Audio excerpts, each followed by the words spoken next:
Hello students, welcome to EduBomb at Tech. Here you are watching mathematics lecture with Himanshu Thapliyal, and today we are going to discuss continuity. The first point here is, if a function is continuous at a point x equals to alpha, if a function is continuous at a point x equals to alpha, then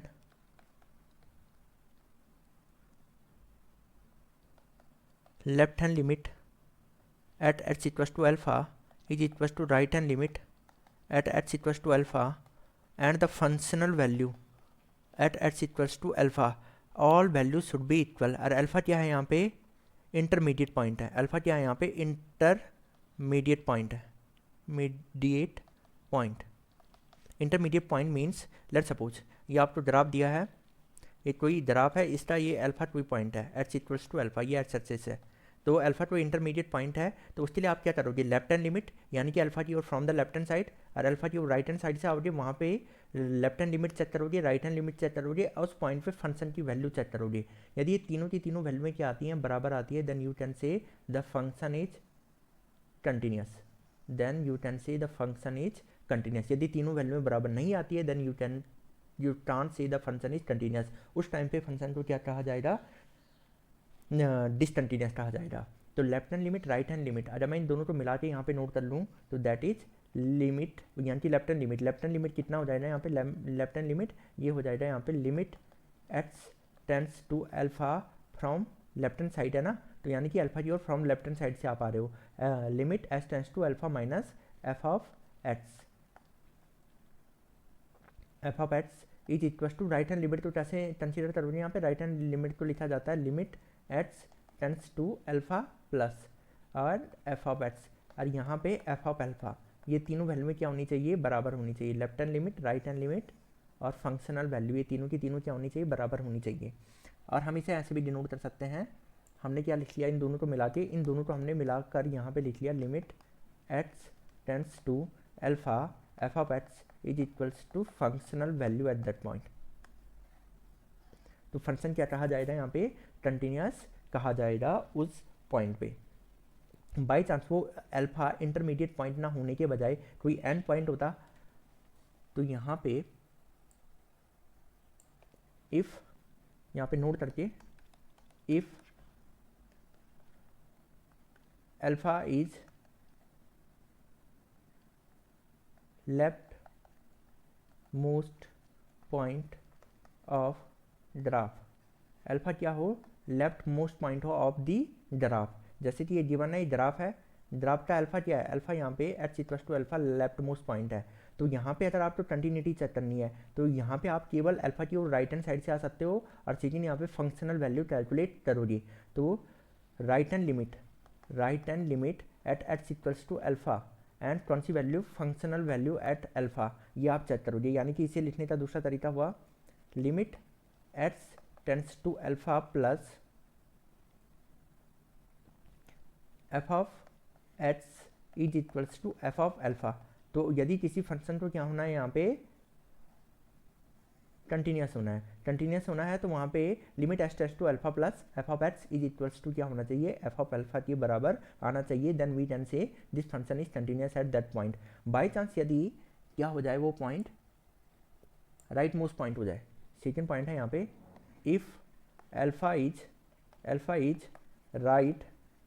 right most point. यदि alpha क्या हो जाए? Right most point हो जाए. Let suppose मैंने ये graph बनाया है यहाँ पे,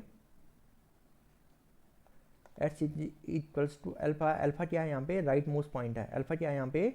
राइट मोस्ट पॉइंट है. तो अब देखो यहाँ पे, अगर फंक्शन को कंटिन्यूस होना है इस पॉइंट पे, तो आप लेफ्ट हैंड साइड से आओगे. आप लेफ्ट हैंड साइड से अगर आते हो, तो लेफ्ट हैंड साइड से आने पे आप राइट साइड से नहीं आ सकते, क्योंकि ग्राफ इसके राइट साइड पे नहीं है. तो यानी कि अगर किसी फंक्शन की कंटिन्यूटी अगर किसी पॉइंट पे चेक करनी है, तो उसके बोथ साइड ग्राफ होना चाहिए. अगर बोथ साइड ग्राफ नहीं है, तो केवल हम उस साइड से उस पॉइंट की ओर मूव करेंगे, अप्रोच करते हैं जिस साइड उसके ग्राफ है. जैसे इस केस में एक्स इक्वल टू अल्फा के लेफ्ट साइड में ग्राफ है, इस पॉइंट के करस्पॉन्डिंग जो है क्या है, लेफ्ट साइड में जराफ है, राइट हैंड साइड में जराफ नहीं है, तो हम राइट साइड से अल्फा की ओर अप्रोच नहीं कर सकते क्योंकि उसके राइट में जराफ नहीं है। तो कंटिन्यूटी के लिए ये ध्यान देना है कि उसके लेफ्ट में भी जराफ हो, राइट में भी जराफ हो। अगर केवल लेफ्ट ही लेफ्ट में जराफ है तो आप केवल वहाँ से लेफ्ट हैंड लिमिट कैलकुलेट कर पाओगे। तो लेफ्ट हैंड लिमिट अगर कैलकुलेट किया यहाँ से x tends to alpha minus F of X, ये किसके बराबर आना चाहिए, उस पॉइंट पे फंक्शनल वैल्यू के बराबर आना चाहिए। तो आप क्या कहोगे कि ये जराफ उस पॉइंट पे क्या है, कंटिन्यूस है। तो ये वाला ग्राफ उस पॉइंट पे क्या है, कंटिन्यूस है। सिंपली अगर मैं आपसे पूछूं ये ग्राफ जैसे आपको दे दिया क्वेश्चन में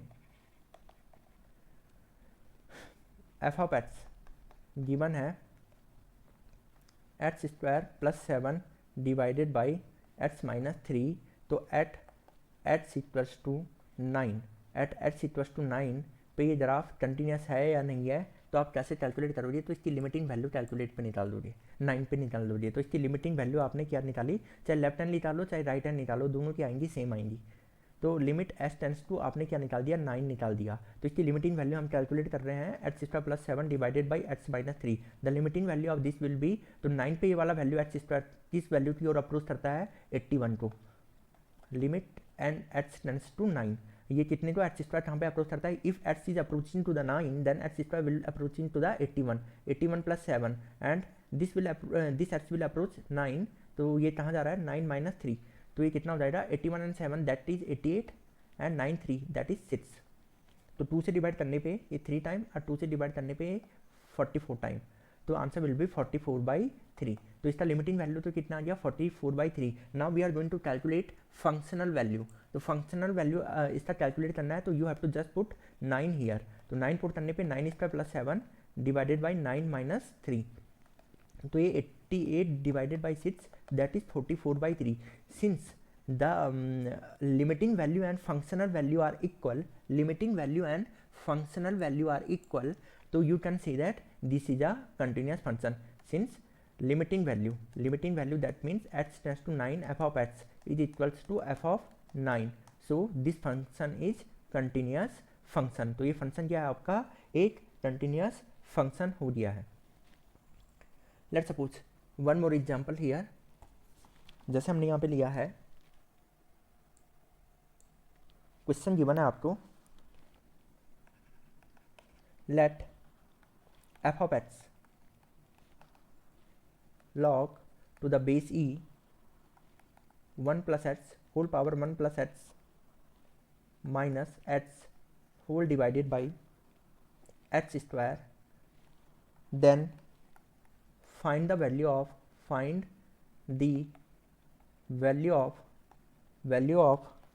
f of 0 so that the function is continuous at x equals to 0। ये आपको कैलकुलेट करना है। It is given this function is continuous at x equals to 0, किसी पॉइंट पे क्या है, कंटिन्यूस है। Then you have to find out the value of f of 0 you have to calculate. तो f of x आपको given है, that is given here, f of x given है आपको ln 1 plus x whole power 1 plus x minus x divided by x square. तो इसने बोला इसका क्या फाइंड आउट करना है, f of 0 फाइंड आउट करना है, फंक्शनल वैल्यू कैलकुलेट करनी है। Since it is continuous at x equals to 0 then you can say f of 0 is equals to the limiting value at x tends to 0 f of x। इसकी limiting value 0 पे और functional value क्या आएगी, बराबर आएगी। क्यों, क्योंकि ये कंटिन्यूस है। कंटिन्यूटी के लिए क्या कंडीशन है कि लिमिटिंग वैल्यू फंक्शनल वैल्यू के बराबर आना चाहिए फॉर एट दैट पॉइंट। उस पॉइंट पे क्या होना चाहिए, functional value and limiting value should be equal. तो f of 0 is equals to the limit x tends to 0 f of x। तो यहाँ पे क्या नोट किया आपने, limit x tends to 0 f of x की वैल्यू कितनी हो जाएगी, ln 1 plus x whole power 1 plus x minus x divided by x square. तो इसका लिमिटिंग वैल्यू हम 0 पे कैलकुलेट करने वाले हैं। ओके, इसका लिमिटिंग वैल्यू जहाँ पे कैलकुलेट होगा 0 पे हम यहाँ पे कैलकुलेट करेंगे, और 0 डोमेन का तो पार्ट वैसे होगा नहीं, तो 0 पे हम इसका लिमिटिंग वैल्यू कैलकुलेट कर रहे हैं। तो कैसे कैलकुलेट करेंगे यहाँ पे, तो जीरो पे ये चेक किया हमने, जीरो पे ये वाली वैल्यू कहाँ अप्रोच कर रहा है, तो जीरो पे 1 + 0, 1 + 0 कहाँ चला जाएगा 1 की ओर, ln 1 क्या होता है 0, और ऊपर भी पावर कितना है 1, तो 0 की पावर 1 तो ये तो हो गया 0, ये पूरी वैल्यू कितनी आ रही है 0, तो 0 माइनस ये x भी कहाँ जा रहा है 0 पे, 0 की ओर टेंड कर रहा है, और नीचे वाली वैल्यू भी 0 की ओर टेंड कर रही है, तो सारी वैल्यू भी कहाँ टेंड कर रही है 0 की ओर, तो ये 0/0 फॉर्म है, ये क्या है 0/0 फॉर्म है, that means this is a indeterminate form, so that's why this is a indeterminate form. तो अब हम क्या करेंगे, जस्ट हम क्या नहीं कर पाएंगे, इसको ऐसे सॉल्व नहीं कर पाएंगे, क्योंकि 0/0 फॉर्म है, इनडिटर्मिनेट फॉर्म है, और जब भी इनडिटर्मिनेट फॉर्म होता है तो लिमिट में आपने पढ़ा होगा हम क्या करते हैं, डेटा को मैनिपुलेट करते हैं। अब इसे मैनिपुलेट कैसे करेंगे ताकि हम इसे सॉल्व कर पाएँ, तो ln 1 + x whole power 1 + x है, ये 1 + x कहाँ शिफ्ट हो जाएगा, आगे शिफ्ट हो जाएगा, ये कितना आ जाएगा 1 + x ln 1 + x minus x divided by x², ये हो गया है। तो इसे सॉल्व करने के लिए आपने क्या किया, यदि ये 0/0 फॉर्म है तो we can apply L'Hospital, तो यहाँ पे लिखना applying L'Hospital, applying L'Hospital, L'Hospital हम अप्लाई कर सकते हैं यहाँ पे, तो यानी कि ये कितना हो जाएगा, लिमिट s टेंड्स टू 0, देखो कंटिन्यूटी अगर चैप्टर समझना है तो इससे पहले लिमिट आपको समझना पड़ेगा, जब आपको लिमिट आता है तो ये एल हॉस्पिटल भी समझ में आता होगा कि एल हॉस्पिटल हमने कैसे अप्लाई किया है यहाँ पे। उसमें क्या होता है, एल हॉस्पिटल में अगर 0/0 या ∞/∞ फॉर्म होती है तो ऊपर वाले का डिफ्रेंशिएशन और नीचे वाले का डिफ्रेंशिएशन सेपरेट कर लेते हैं, तो ऊपर वाले का डिफ्रेंशिएशन कितना आ जाएगा, इसमें आप प्रोडक्ट रूल लगा लोगे u × b, तो ये कितना हो जाएगा 1 + x divided by 1 + x, ln का डिफ्रेंशिएशन होता है 1 + x, फिर 1 + x का डिफ्रेंशिएशन वो 1 हो जाएगा, तो इंटू 1, फिर यहाँ पे आ जाएगा प्लस, अब ln 1 + x तो एज इट इज रहेगा, 1 + x का डिफ्रेंशिएशन 1 होता है, 1 + x का डिफ्रेंशिएशन 1 होता है, और ln 1 + x में कोई चेंज नहीं करना है, ये एज इट इज रहेगा, इसमें कोई चेंज यहाँ पे नहीं किया, और x का डिफ्रेंशिएशन हो गया यहाँ पे 1, और होल डिवाइडेड बाई x² का डिफ्रेंशिएशन हो गया 2x, अब ये बन गया 1/s से 1/s कटा ये 1, इस पूरे 1 से ये वाला 1 क्या हो जाएगा, कैंसिल आउट हो जाएगा, तो अब आपका जो फाइनल बचा हुआ है यहाँ पे दैट इज तो यहाँ पे जो आपकी फाइनल वैल्यू है, limit h tends to 0, h tends to 0, h है यहाँ, limit h tends to 0, x tends to 0, यहाँ पे कितना है 1 से 1 भी कैंसिल आउट हो गया, तो यहाँ पे बचा है केवल ln 1 + x whole divided by 2x, okay. अब यहाँ पे ln 1 + x divided by x, ये क्या हो जाएगा, ये 0 पे इसकी वैल्यू कितनी होती थी, 0 पे इसकी वैल्यू कितनी होती थी आपकी 1 होती थी, तो इसलिए आंसर कितना आ जाएगा आपका सीधा 1/2 फाइनल सॉल्यूशन। अच्छा अभी भी किसको प्रॉब्लम है कि ये 1/2 कहाँ से आ गया, तो देखो x 0 पे कहाँ जा रहा है, ये अंदर वाली वैल्यू 1 की ओर अप्रोच कर रही है, ln 1 0 होता है, x 0 होता है, तो एल हॉस्पिटल लगा लो, एल हॉस्पिटल कैसे लगाओगे, तो ऐसे लगा सकते हो, लिमिट h टेंड्स टू 0, क्योंकि अभी भी 0/0 फॉर्म है ना, और 1/2 तो ये पहले से बाहर था, 2 तो बाहर कर दो, ln 1/s का डिफ्रेंशिएशन होता है 1/1 + x, और नीचे जो s का डिफ्रेंशिएशन हो जाएगा 1, तो अब 0 पे ये वाली वैल्यू 0 की ओर चली जाएगी, ये पूरा वैल्यू 1 की ओर, 1/1 1 की ओर, तो पूरा आंसर 1/2 की ओर, तो ये आंसर कितना आ जाएगा आपका 1/2 आ जाएगा, तो आंसर कितना आ गया यहाँ से 1/2 आंसर आ गया है। इसके बाद नेक्स्ट क्वेश्चन आपका, next question is given here, let f of x, question यहाँ पे गिवन है, let f of x is equals to, f of x आपको गिवन है that is a plus 3 cos x, a plus 3 cos x whole divided by x² x less than 0, यहाँ पे दिया है b 10 pi divided by greatest integer x plus 3, b 10 pi divided by greatest integer x plus 3, और x greater than और equal to है आपका 0, s क्या है ग्रेटर देन और इक्वल टू 0 है, if f of x is continuous, if f of x is continuous at x equals to 0, then find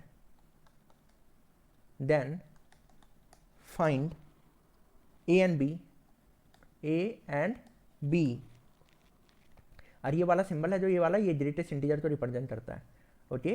this symbol is represent in greatest integer. तो उसने कह रहा था कि ये कंटिन्यूस है, एट इक्वल टू 0 पे कंटिन्यूस है, तो इसकी लेफ्ट हैंड लिमिट यानी कि जो लेफ्ट हैंड लिमिट यहाँ से कैलकुलेट होगी, क्योंकि यहाँ पे एट से लेस देन 0 है, तो 0 की और लेफ्ट हैंड साइड से आउट है, तो उसके लिए ये डेफिनेशन यूज होगा। ग्रेटर देन 0 के लिए ये वाला डेफिनेशन यूज होगा, क्योंकि इसका जो लिमिटिंग वैल्यू और फंक्शनल वैल्यू है वो आपस में क्या आएगा, बराबर आएगा।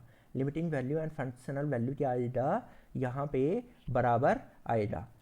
तो हम क्या करें, इसका क्या निकाल दें, हम फंक्शनल वैल्यू कैलकुलेट कर दें और लिमिटिंग वैल्यू कैलकुलेट कर लेते हैं, और इनको क्या कर लेते हैं, आपस में बराबर कर लेते हैं। ओके,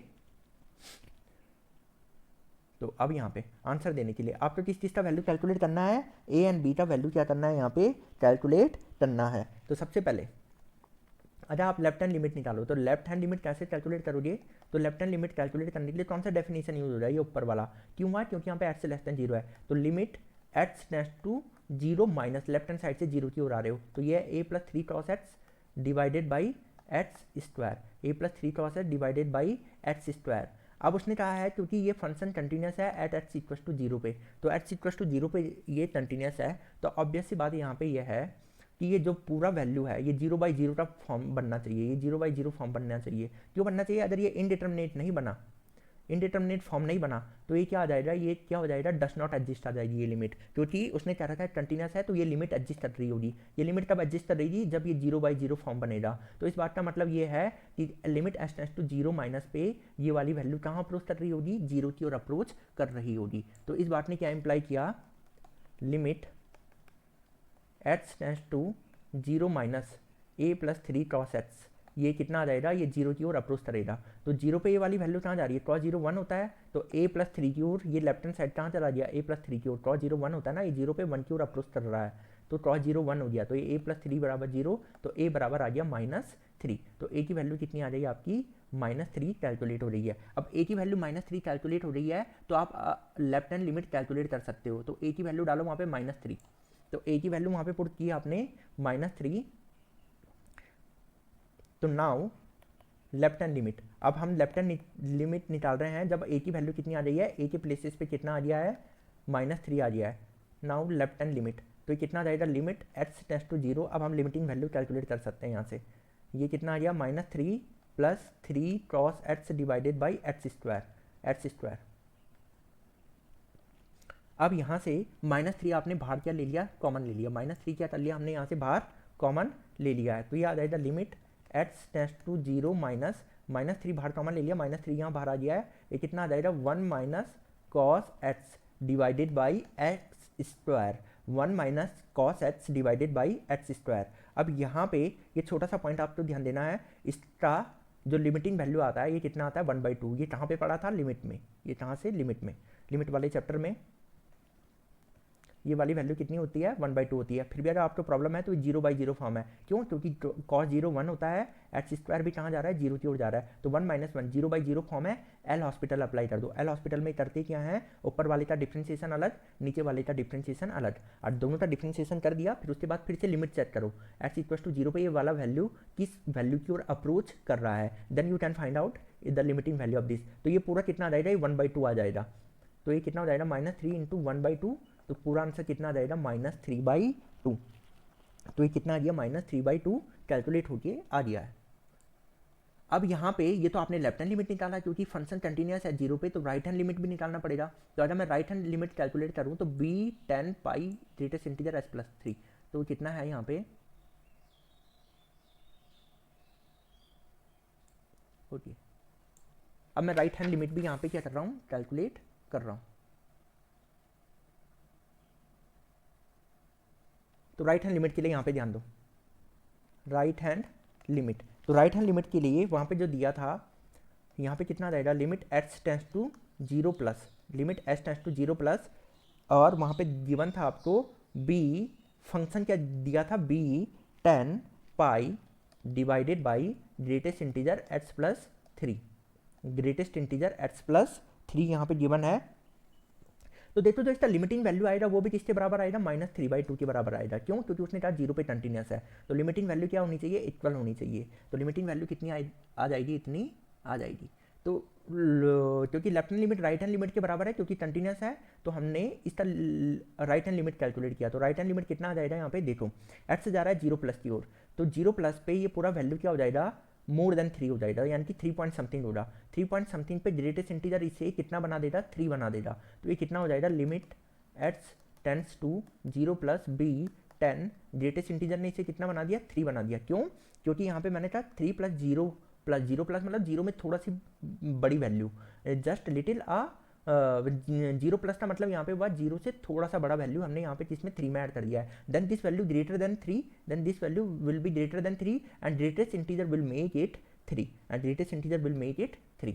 तो ये आ गया पाई बाई 3।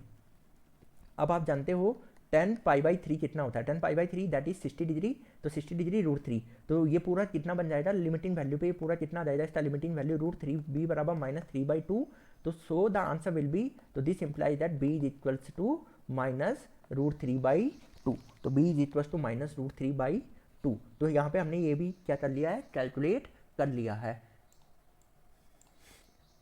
तो ये तो था बेसिक कंटिन्यूटी का कंटिन्यूटी का इंट्रोडक्शन। कंटिन्यूटी के इंट्रोडक्शन में आपने क्या क्या सीखा, यदि दो फंक्शन क्या होते हैं, यदि कोई फंक्शन कंटिन्यूस है किसी पॉइंट पे, यदि कोई फंक्शन क्या है, कंटिन्यूस है किसी पॉइंट पे, तो इन द लास्ट हम समराइज करते हैं यहाँ पे, अगर कोई फंक्शन क्या है, कंटिन्यूस है किसी पॉइंट पे, लेट सपोज कि कोई भी फंक्शन है एफ ऑफ एक्स, ये एट एक्स इक्वल टू ए पे क्या है, कंटिन्यूस है। तो इस बात का मतलब ये हुआ कि इसका जो लेफ्ट हैंड लिमिट आएगा और राइट हैंड लिमिट आएगा, यदि ये क्या है, इंटरमीडिएट पॉइंट है, यदि ये क्या है, इंटरमीडिएट पॉइंट है, इंटरमीडिएट पॉइंट है, तो इसका जो लेफ्ट हैंड लिमिट है, राइट हैंड लिमिट है और फंक्शनल वैल्यू है ए पे, ये तीनों क्या आएंगे, बराबर आएंगे। लेफ्ट हैंड लिमिट को कैसे डिनोट करते हैं, limit x tends to a minus, a की ओर हम क्या करते हैं, ए की ओर, यानी कि ये एक्स एक्सिस है, ए की ओर लेफ्ट साइड से आते हैं, तो इसलिए इसे ए माइनस लिखा जाता है। ए माइनस यहाँ पे एफ ऑफ एक्स लिखते हैं, तो ये इससे क्या हो जाएगी, ये लिमिटिंग वैल्यू कैलकुलेट होगी from the left hand side. और राइट हैंड लिमिट के लिए क्या होता है, limit x tends to a plus, और ये हो गया आपका एफ ऑफ एक्स, और यहाँ पे ये आ गया फंक्शनल वैल्यू। ये वाली जो लिमिट है, ये ए की ओर राइट हैंड साइड से आते हैं, तो ए पे देखते हैं ग्राफ की टेंडेंसी क्या है, ग्राफ किस वाली वैल्यू की ओर अप्रोच कर रहा है। तो ये कितना आ गया आपका, ये आ गया है आपका कंटिन्यूटी। कंटिन्यूटी के लिए तीनों value, all the three value should be equal, all the three value should be equal. तो यहाँ से हमने क्या कर दिया है, ये वाला पॉइंट आपको समझ लिया। बट बाई चांस अगर ये क्या होते, x equal to a intermediate point ना होके लेफ्ट मोस्ट या राइट मोस्ट पॉइंट होता, लेफ्ट मोस्ट मतलब ग्राफ का ये एंड पॉइंट होता एक्स इक्वल टू ए, तो यहाँ पे केवल राइट हैंड लिमिट कैलकुलेट करते हैं, फंक्शनल वैल्यू कैलकुलेट करते। बाई चांस ये वाला क्या होता, राइट मोस्ट पॉइंट होता, ग्राफ का क्या होता है, राइट मोस्ट पॉइंट होता है एक्स इक्वल टू ए, तो इसमें लेफ्ट हैंड लिमिट और फंक्शनल वैल्यू निकाल के देखते हैं, जब बराबर है तो कंटिन्यूस है, नहीं है तो डिसकंटिन्यूस है।